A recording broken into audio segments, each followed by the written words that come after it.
తెలుగుదేశం పార్టీని ఎవరూ అణిచివేయలేరని, సూర్యచంద్రులు ఉన్నంతకాలం తెలుగుదేశం పార్టీ ప్రజలకు సేవ చేస్తుందని తెలుగుదేశం పార్టీ మాజీ మంత్రి కొల్లు రవీంద్ర అన్నారు. కృష్ణా జిల్లా మచిలీపట్నంలో తెలుగుదేశం పార్టీ 41వ ఆవిర్భావ దినోత్సవం ఘనంగా నిర్వహించారు.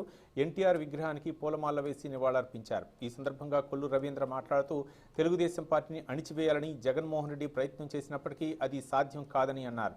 ఈ రాష్ట్రంలో జగన్మోహన్ రెడ్డి ప్రభుత్వాన్ని గద్దెదించడానికి ప్రజలు సిద్ధంగా ఉన్నారని ఆయన చెప్పారు. తెలుగుదేశం పార్టీ కార్యకర్తల మీద ఎన్ని కేసులు పెట్టినా, ఎన్ని దాడులు చేసినా భయపడే ప్రసక్తే లేదని కొల్లు రవీంద్ర స్పష్టం చేశారు. అనేక కష్టాలు పడ్డాం.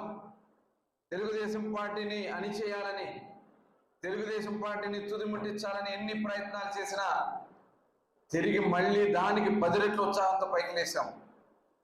ఈరోజు జగన్మోహన్ రెడ్డి తెలుగుదేశం పార్టీ నాయకుల్ని, కార్యకర్తల్ని అరెస్టులు చేయించి, కేసులు పెట్టించి, హత్యలు చేసి అనేక రకాలుగా ఇబ్బందులు పెట్టినా ఈరోజు మళ్ళీ ప్రజల్లో విశ్వాసాన్ని పొందాం. 3కు 3 శాసన మండలి ఎన్నికల్లో గ్రాడ్యుయేట్స్ లో అత్యధిక ఓట్ల మెజార్టీతో గెలిపించుకున్నాం. ఇది ప్రజా విజయం. ఇదే కాదు, ఎమ్మెల్యేలో కూడా తిరుగుబాటు స్టార్ట్ అయింది. ఎమ్మెల్యేలు, వైఎస్ఆర్ పార్టీ ఎమ్మెల్యేలో కూడా తిరుగుబాటు స్టార్ట్ అయింది.